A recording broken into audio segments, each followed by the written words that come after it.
Everyone, welcome to my YouTube channel. तो कैसे हैं आप सब? बहुत अच्छे से। पिछले वीडियो में क्या पढ़ा था तुमने? पिछली वीडियो में सैंडमायर और गटरमैन रिएक्शन पढ़ा था। उसमें क्या समझा था? सैंडमायर में क्या होता था बेटा?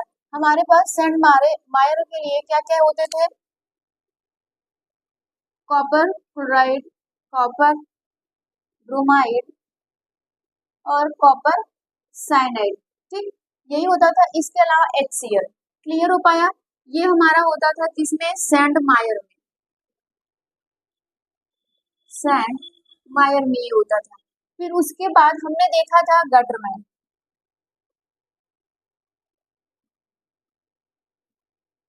गटरमैन जो रिएक्शन था, इसके लिए क्या बोला जा रहा था?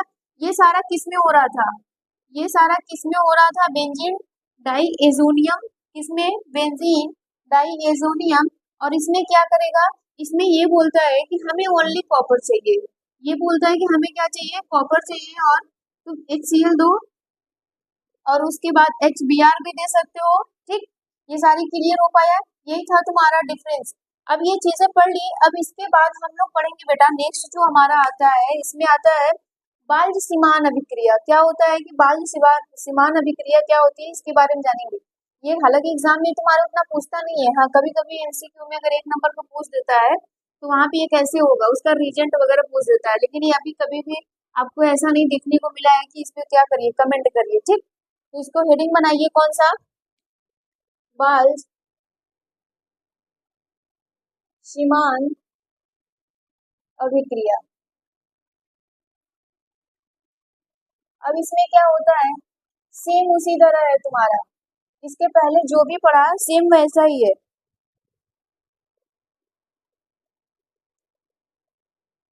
इसमें ये होता है कि तुम्हारे पास क्या होने चाहिए? बेंजीन डाई एजोनियम क्लोराइड होना चाहिए। वो किसके साथ रिएक्ट करेगा? बस ये रहता है। ये क्या है? बेंजीन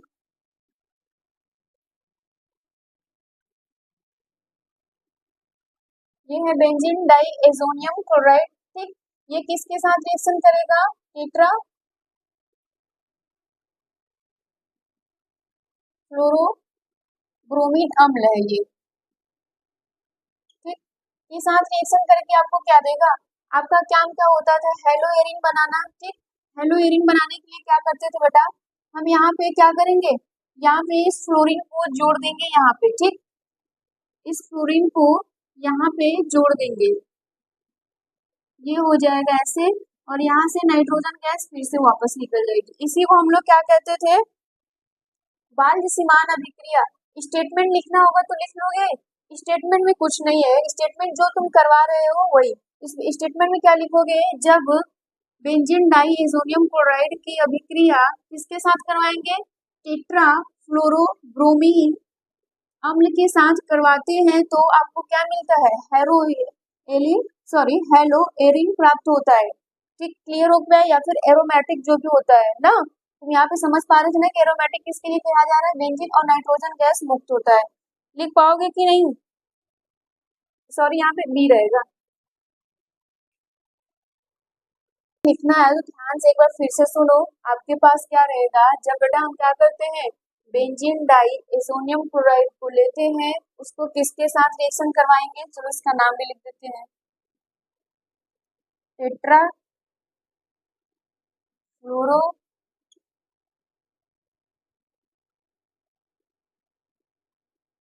ब्रोमीन अम्ल, ये इसका नाम है। इसके साथ जब रिएक्शन करवाते हैं तो आपको क्या मिलता है? ये फ्लोरोबेंजीन। ठीक, फ्लोरोबेंजीन, आपको फ्लोरोबेंजीन प्राप्त होता है। ये स्टेटमेंट होता है, ये खुद से लिख लेना। और नाइट्रोजन गैस मुक्त होता है। अब यहाँ पे ध्यान से सुनना, आपसे क्वेश्चंस कैसे पूछे जाते हैं। या तो बोलेगा सैंडमायर अभिक्रिया किसे कहते हैं? किसे कहते हैं? दूसरा पूछ देगा गटर मान अभिक्रिया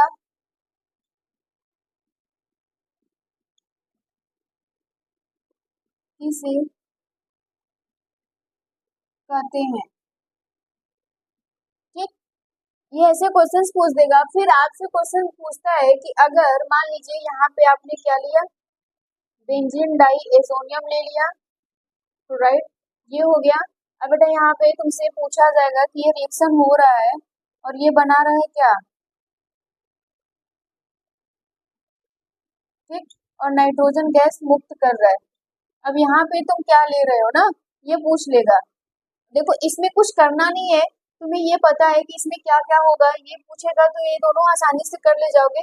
लेकिन जब एग्जामिनर इसमें दिमाग लगाता है तब तुम्हारा क्या दिमाग, कुछ लोगों का सवाल ये उठेगा कि हमें कैसे पता चलेगा कि वो हमसे गटर मैन बोल रहा है या सैंड मायर, क्योंकि सेम चीजें हैं। इसमें बस ओनली क्या रहता है बेटा, कॉपर होता है, और इसमें क्या रहेंगे, कॉपर हाईलाइट रहेंगे, जो भी आप हाईलाइट ले रहे हो ना। लाइक क्या होता है, क्लोरीन होता है, ब्रोमीन और साइनाइड, ये जो लेते हो इसमें होगा। आपको कुछ नहीं करना, ये दोनों चीजें सेम है, तुमको जो आ रहा है वो लिख दो, उसी से वो प्राप्त होगा। ठीक, उसी से क्या होगा, प्राप्त होगा। अब तुम्हारा मन करेगा तो तुम यहाँ पे ये भी लिख सकते हो, कॉपर क्लोराइड और HCl, और मन किया तो कॉपर ले लो और HCl ले लो या HBr ले लो, कोई दिक्कत नहीं। देखो यहाँ पे बना रहा था, ये HBr हो गया। ठीक, ये भी ले सकते हो। इसके अलावा भी यहाँ पे CuBr भी ले सकते हो, कोई दिक्कत नहीं है, नोट करो इसको। अब आता है हुल्स-डीकर अभिक्रिया। अब इसमें हम लोग पढ़ क्या रहे थे कि हमें कैसे हेलो एरिंग बनाना है, तो हुल्स-डीकर अभिक्रिया, हुल्स-डीकर अभिक्रिया पढ़ लियो कि नहीं, कमेंट में जल्दी बताओ। पढ़ लिया। हुल्स-डीकर अभिक्रिया आपको जब हेलो एल्केन पढ़ाया गया था तो उसमें पढ़े थे। हुल्स-डीकर अभिक्रिया में क्या होता था, कार्बोक्सिलिक अम्ल होता, सॉरी कार्बोक्सिलिक साल्ट होता था ना। कार्बोक्सिलिक साल्ट के लिए क्या होता था, RCOOAG, यही होता है ना हमारा कार्बोक्सिलिक साल्ट, जिसको कहते हो कि कार्बोक्सिलिक सिल्वर कहते थे, सिल्वर लवर कहते थे। इसको क्या कहते थे, इसको रजत लवण कहते थे।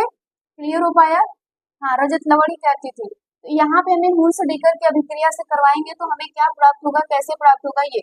अब देखो हुल्स-डीकर अभिक्रिया में तुम क्या जानते थे कि आपके पास COOAG होता था, उसका किसके साथ रिएक्शन करवाइए, किसी भी हाइलाइट ले लो कोई भी, ठीक, उसके साथ आपको रिएक्शन करवाना है तो आपको क्या प्राप्त होता था, हेलो एल्कीन के लिए समझा रहे हैं, फिर उसके बाद हेलो एरिन के भी समझाएंगे। तो यहाँ पे क्या करवाते थे, Br2, बट हम यहाँ पे क्या करते थे, एक Br इसको और एक Br इसको दे देते थे। क्लियर हो पाया कि नहीं, एक Br इसको दे देते थे, एक Br इसको। तो बेटा जैसे हम इसको दे रहे हैं तो यहाँ पे क्या हो जाएगा, RBr, और इसके बाद क्या हो जाएगा, AgBr, और उसके बाद हमारा बच क्या रहा है, कार्बन डाइऑक्साइड बच रहा है, कार्बन डाइऑक्साइड। ये किसके लिए था, हेलो एल्केन के लिए। ठीक, ये किसके लिए था, हेलो एल्केन के लिए। अगर हम यहाँ पे हेलो एरिन हमें बनाना है तो क्या करेंगे, इसके लिए देखो हम यहाँ पे CH3 वगैरह रखते थे, C2 रखते थे, ठीक, H5 वगैरह ऐसे ये होता था। लेकिन हमें यहाँ पे क्या करना है, हेलो एरिन बनाना है तो हम क्या करेंगे, AR लिख दे, एरोमेटिक, कोई दिक्कत नहीं होना चाहिए, एरोमेटिक। फिर उसके बाद हम Br ले लें, इसका हम रिएक्शन करवाएंगे तो सेम चीजें हैं, एक Br इसको दे दो और एक Br इसको दे दो। फिर उसके बाद जो बनाएगा यहाँ पे AR का मतलब समझ रहे हो ना, एरोमेटिक कंपाउंड होगा। फिर उसके बाद AgBr और कार्बन डाइऑक्साइड बनाएगा। ये तुम्हारा है किसके लिए, हेलो एरिन के लिए। अब यहाँ पे जो तुम्हारा AR आ रहा है, AR की जगह हम बेंजीन रखते थे C6H5। क्लियर हो पाया कि नहीं, C6H5 समझ में आ रहा है, इसको नोट कर लो, हेडिंग बनाओ, हुल्स-डीकर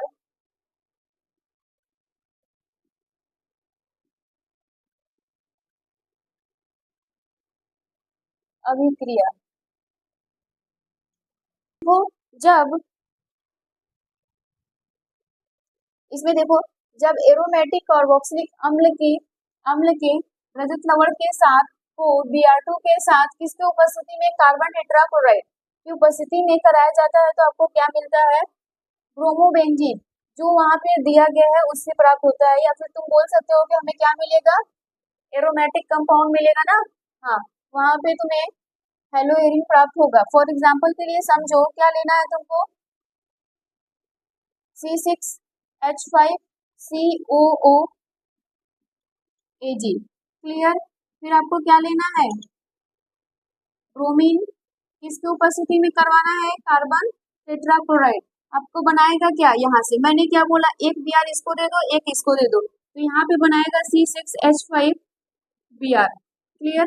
फिर बनाएगा AgBr और बनाएगा कार्बन डाइऑक्साइड। क्लियर हो पाया कि नहीं, ये बनाएगा आपका कार्बन डाइऑक्साइड।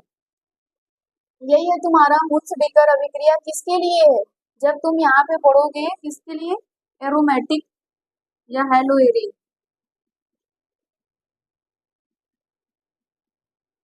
ये है हेलोएरिन, इसका नाम यहाँ पे दिखा दिया गया है, ब्रोमोबेंजीन। ये बेंजीन है ना, बनाओगे तो बेंजीन ही बनेगा, यही है ब्रोमोबेंजीन। ठीक। अब पढ़ते हैं हम लोग फिनॉल। अब ये फिनॉल से कैसे मिलेगा, फिनॉल इंपॉर्टेंट है। फिनॉल आपको नेक्स्ट चैप्टर में पढ़ना भी पड़ेगा, अल्कोहल, फिनॉल, ईथर, ये पढ़ना पड़ेगा ना। तो यहाँ पे हम लोग फिनॉल को समझते हैं। फिनॉल आया कहाँ से, फिनॉल सबने देखा है, जैसे अल्कोहल ले लो। ठीक। अल्कोहल लिया, अल्कोहल में क्या होता था, ROH, ROH की जगह तुम क्या लगाओ, CH3OH, फिर यहाँ पे क्या लगाओ, C2H5OH। ऐसे तुम लगाते जाओगे, ये सब तुम्हारा क्या मिलेगा, अल्कोहल मिलेगा। क्या मिलेगा, अल्कोहल। और फिनॉल में क्या होता है बेटा, फिनॉल तुम्हें क्या करना पड़ेगा, R की जगह तुम्हें AR लिखना पड़ेगा। यहाँ पे बेंजीन होगा, यहाँ पे होगा C6H5OH, ये तुम्हारा होगा इस ऐसा, ये होता है तुम्हारा फिनॉल। ये क्या है आपका, फिनॉल है। तो अब हम फिनॉल से अभिक्रिया करेंगे, तो हम इसको कैसे प्राप्त करेंगे, ठीक है, क्लियर हो पाया। इसमें हम लोग पढ़ेंगे, देखो फिनॉल से अभिक्रिया बहुत इंपॉर्टेंट है, ये पूछा जाता है, ये कैसे प्राप्त करेंगे, तो इसको पहले लिख लो।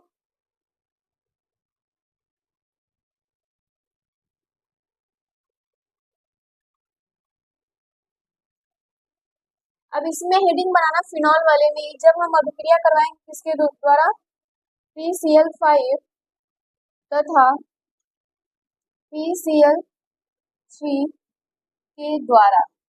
जब हम इसके द्वारा करवाएंगे फिनॉल के साथ रिएक्शन इसकी उपस्थिति में, तो क्या होगा, आपको क्या करना है, आपको यहाँ पे फिनॉल लेना है, C6H5OH, ये फिनॉल हो गया। क्लियर है कि नहीं, ये फिनॉल हो जाता है। इसके बाद आपको क्या करना है,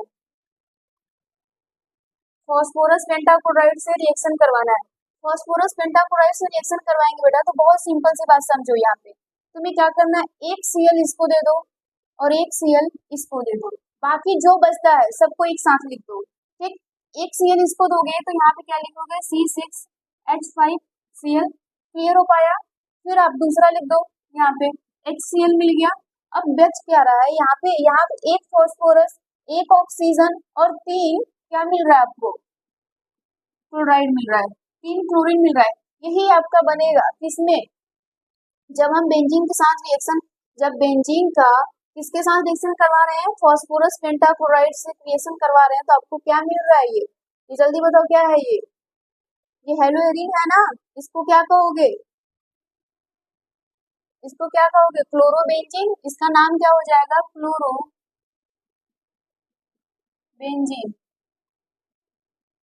ठीक। अब ये दूसरा बताओ, ये तुम्हारा काम है। दूसरा अगर हम करवा देते हैं C6H5OH, इसका जब हम रिएक्शन करवाएंगे किसके साथ, फॉस्फोरस टेट्राक्लोराइड से, ये ट्राई हो गया। ठीक। अब इसके साथ रिएक्शन करवाओगे तो क्या बनेगा, जल्दी बताओ कमेंट में।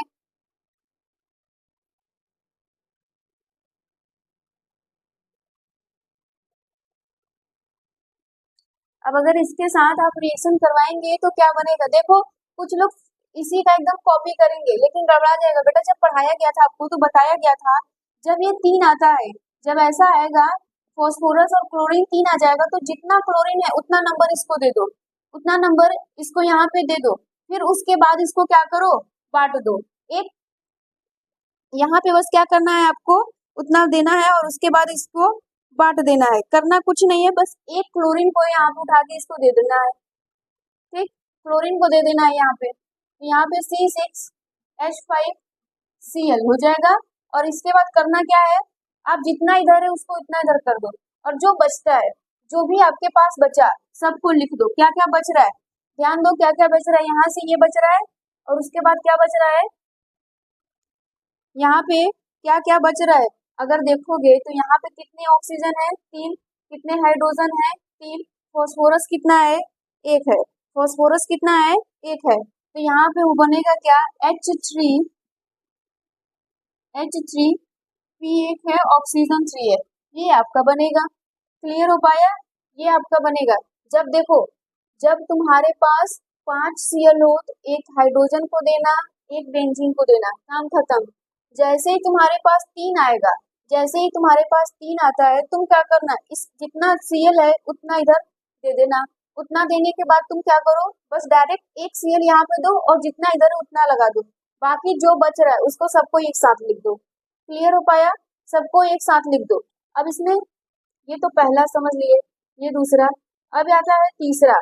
तीसरा क्या है, ये SOCl2। इसका नाम बताओ, सब पढ़े हो के द्वारा, इसका नाम जल्दी से बताओ। देखो इसमें स्टेटमेंट नहीं पूछता, इसमें स्टेटमेंट नहीं पूछा, डायरेक्ट आपको ऐसे ही दे देगा। क्या होगा जब इसको हम लोग करवाएंगे रिएक्शन, ऐसा ना। तुम याद रखो कि यहाँ पे स्टेटमेंट नहीं पूछा जाएगा, आपसे डायरेक्ट रिएक्शन करवाएगा। और स्टेटमेंट भी पूछता है तो बड़ा टफ नहीं है। करना क्या, जो तुम्हारे पास रिएक्टेंट है, जो प्रोडक्ट बन रहा है उसी को लिख देना है। सेम वैसे ही इसमें भी करना है। इसका नाम बताओ जल्दी से, इसका नाम क्या होगा, कमेंट में बताओ।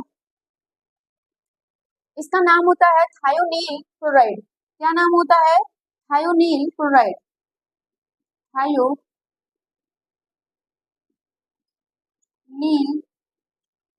क्लोराइड, इसका नाम होता है थायोनील क्लोराइड। जब हम किसके साथ रिएक्शन करवाएंगे इसमें,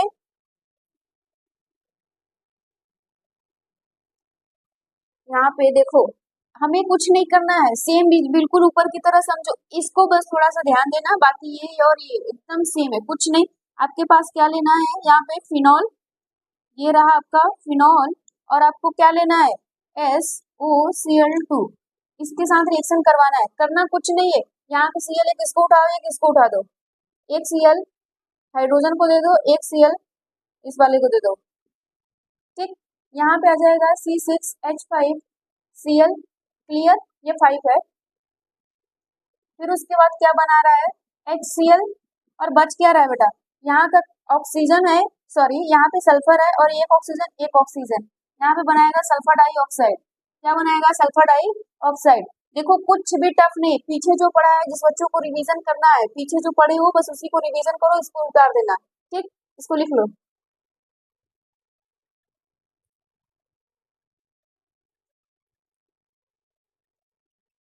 है ना।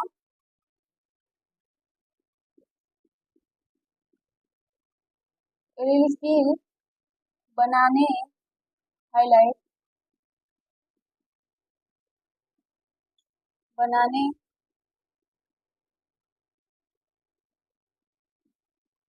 की विधि।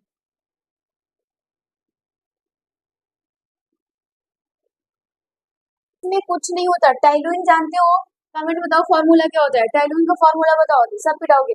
यहाँ पे इसको बनाना है, हमें इसको हाईलाइट को बनाना है। यहाँ पे इसका मतलब क्या समझते थे, आपको पढ़ाया गया होगा शुरू में, अगर वीडियो देखे हो तो ध्यान से सुनना। वहाँ पे पढ़ाया गया कि हेलो एरिन जो होता था वो दो भागों में या दो प्रकार का होता था। एक कौन होता था, ऐसा जिसमें क्या होते थे, हैलाइड ग्रुप सीधे बेंजीन से जुड़ा होता था। और यहाँ पे क्या रहेगा, बेंजीन से नहीं जुड़ा रहेगा, किसी और से जुड़ा रहेगा, ये पढ़े हो। तो यहाँ पे टाइलुइन बताया गया था, ये होता है हमारा टाइलुइन। बेंजीन लगाओ, उसको CH3 दे दो। ठीक, ये हो गया टाइलुइन। ठीक, यहाँ पे आपको क्या करवाना है, रिएक्शन करवाना है। यहाँ पे रिएक्शन करवाना है, किसके साथ करवाना है, क्लोरीन के साथ, हाइलाइट के साथ रिएक्शन करवाना है उच्च ताप पर। उच्च ताप पर, जब हम उच्च ताप पे ये रिएक्शन करवाएंगे तो होगा क्या, अब देखो ये Cl और ये Cl आपस में जुड़ेंगे, ये Cl इसके पास चला जाएगा, और यहाँ पे एक हाइड्रोजन निकाल देगा, ये वाला Cl ले जाएगा, तो -HCl कर देना। बाकी जो बच रहे हैं उसको डायरेक्ट जोड़ दो। यहाँ पे बचा क्या, ये बेंजीन बनाओ, और यहाँ पे एक कार्बन और हाइड्रोजन 2 बचा ना, एक हाइड्रोजन निकल गया, एक हाइड्रोजन 2 बचेगा हाइड्रोजन और Cl लगा दो। इसका नाम क्या होगा?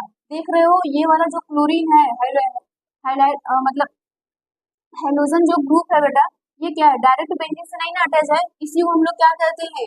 एरी एल्किल हाइलाइट कहते हैं, एरी एल्किल हाइलाइट कहते हैं। उसका नाम क्या होगा? जल्दी से बताओ, इसका नाम क्या होगा? Benzyl chloride. क्या नाम होगा? Benzyl chloride. इसका नाम होगा बेंजाइल क्लोराइड।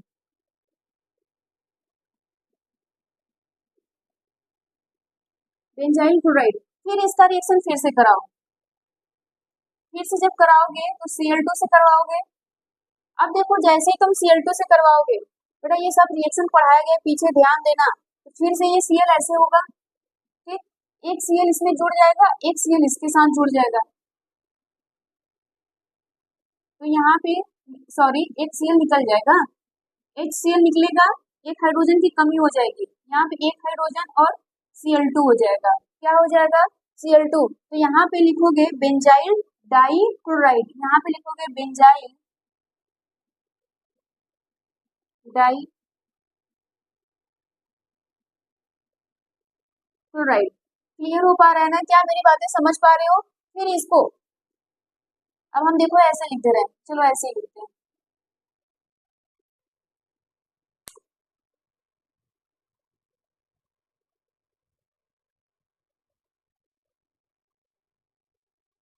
अब देखो फिर से इसके साथ करवाओ रिएक्शन, फिर किसके साथ करवाओगे? Cl2 के साथ करवाओगे। क्या करवाओगे तुम? Cl2 के साथ करवाओगे। तुम्हारा बनेगा क्या? फिर बेंजीन और बचा क्या? पूरा हाइड्रोजन निकल जाएगा, फिर यहाँ से Cl निकल जा रहा है, देख लो हाइड्रोजन पूरा का पूरा गायब, यहाँ पे Cl हो जाएगा। इसका नाम क्या हो जाएगा? इसका नाम बताओ। Benzyl trichloride. क्या हो जाएगा? बेंजाइल ट्राइक्लोराइड हो जाएगा इसका नाम। नाम भी लिख देते हैं, बेंजाइल ट्राइक्लोराइड। ये हो गया, ये तुम्हारा होता है, ये कैसे प्राप्त होता है? हालांकि ये पूछता नहीं है लेकिन इसको याद रखना जरूरी है, मान लो कभी पूछ दिया तो। स्पेशली देखो जब तुम कम्पिटिटिव एग्जाम देते हो तो ये तुमसे पूछा जाता है कि ये प्राप्त करने के लिए हमें कौन सा रीजेंट या किस चीज का यूज करते हैं, तो किसका यूज कर रहे हैं हम लोग? बार बार हेलोजनीकरण करवा रहे हैं, यहाँ पे लिख लेना H। ये सनलाइट के प्रेजेंस में भी होता है, यहाँ पे लिख लेना, कोई दिक्कत नहीं है, सनलाइट के प्रेजेंस में होता है। अब हेडिंग बनाना हेलो एरिन के भौतिक एवं रासायनिक गुण। हेलो एरिन के भौतिक एवं रासायनिक गुणधर्म।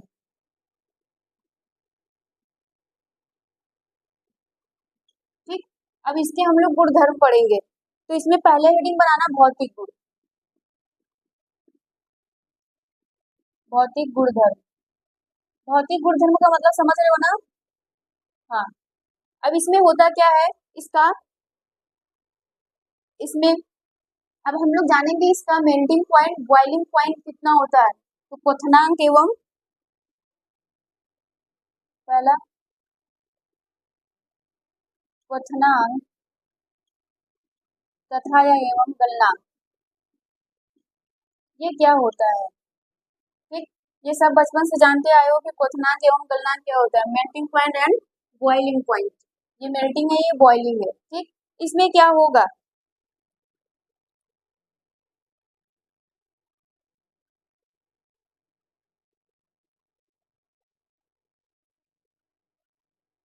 इसमें बहुत सिंपल सी बात है, इनके क्रम को हम लोग जानते हैं पहले। हेलो एरिन का, हेलो एरिन के क्वथनांक एवं गलनांक का क्रम। ठीक, निम्न है तो इसको समझो। इसमें कुछ नहीं, एक चीज याद रखना, अणु भार, जिसका अणु भार ज्यादा होगा उसका क्वथनांक और गलनांक ज्यादा होगा। तुम एरोमेटिक ही पढ़ रहे हो तो ये बेंजीन लगाओ, और यहाँ पे हाईलाइट में क्या आएगा सबसे पहले, आयोडीन। आयोडीन का अणुभार ज्यादा होता है ना बेटा, इसका मास ज्यादा होगा तो ये ज्यादा होगा। फिर उसके बाद कौन आता है बताओ, Br आता है ना, ये ज्यादा होगा। फिर उसके बाद क्लोरीन, ठीक। फिर उसके बाद फ्लोरीन, फ्लोरीन का मास कम होगा ना। ये आता है। इतनी बातें समझ में आ गई। तो ये होता है जिसका अणु भार ज्यादा, लिखना, अणु भार बढ़ता है तो क्वथनांक एवं गलनांक बढ़ता है, ठीक। ये तुम्हारे कॉम्पिटिटिव एग्जाम में भी पूछे जाते हैं। जिन बच्चों को नीट या इंजीनियरिंग में जाना होता है ना, मेडिकल लाइन में, इंजीनियरिंग लाइन में जाना होगा, यहाँ से क्वेश्चंस पूछे जाते हैं बेटा। ये डायरेक्ट क्वेश्चन ऐसे पूछा जाएगा, बोल दिया जाएगा इनका इंक्रीजिंग और डिक्रीजिंग ऑर्डर लिखो। किसके बेस पे, गलनांक और क्वथनांक पे, मतलब मेल्टिंग पॉइंट और बॉइलिंग पॉइंट पे इनका इंक्रीजिंग और डिक्रीजिंग ऑर्डर लिखना। तो याद रखना, अणु भार ज्यादा होगा तो उनका क्वथनांक और गलनांक ज्यादा होगा, ठीक। दूसरा आता है इसमें, अब इनके पोजीशन पे, अगर इसमें हाईलाइट ग्रुप लगा रहता है तो इसका पोजीशन क्या होता है। पोजीशन में बेटा सबसे सिंपल सी बात समझो, यहाँ पे आर्थो होगा, फिर उसके बाद मेटा होगा, फिर उसके बाद पैरा होगा, ठीक। आर्थो होगा, मेटा होगा, पैरा होगा, ये होता है। तो यहाँ पे भी तुम लिख सकते हो ना ऐसे बना के,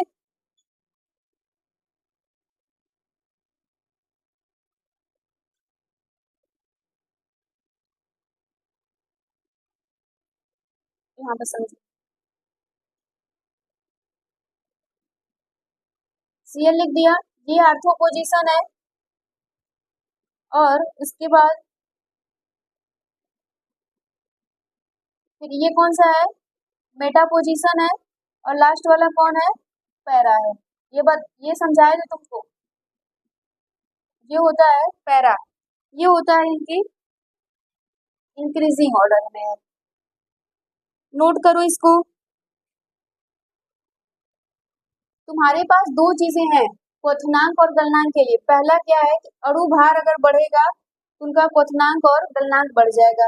फिर दूसरा, अगर मान लो ये ना देके और पोजीशन पे पूछे, मेटा और पैरा की पोजीशन पे पूछे किसका ज्यादा होगा, तो पैरा का ज्यादा होगा। फिर उसके बाद किसका होगा, मेटा का। फिर उसके बाद ऑर्थो का। नोट करो बेटा।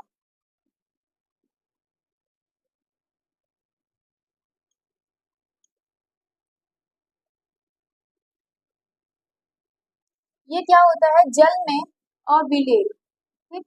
जल में और विलेय तथा अन्य कार्बनिक विलायक में विलेय होता है। समझ में आ रहा है ना, विलेय होता है कौन, हेलोएरिन। फिर नेक्स्ट आता है बेटा अस्थायित्व। इनका अस्थायित्व क्या है,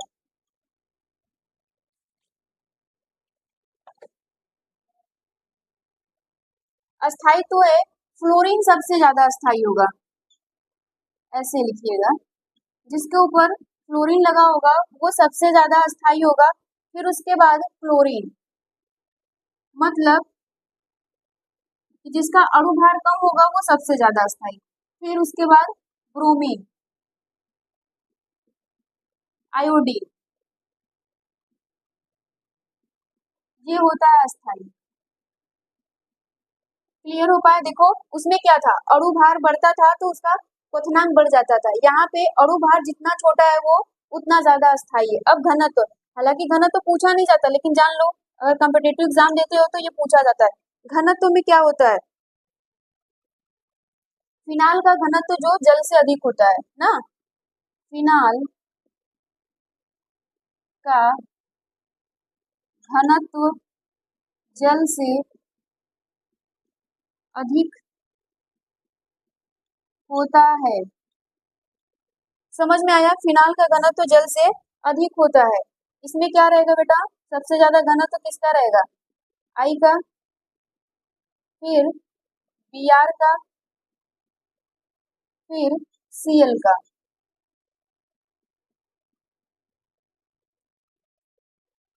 समझ गए? देखो कुछ भी नहीं है, बस इसको याद रखना, ये तुम्हारे कॉम्पिटिटिव एग्जाम में पूछा जाता है। आई होप आप लोगों को समझ में आया होगा। Thank you.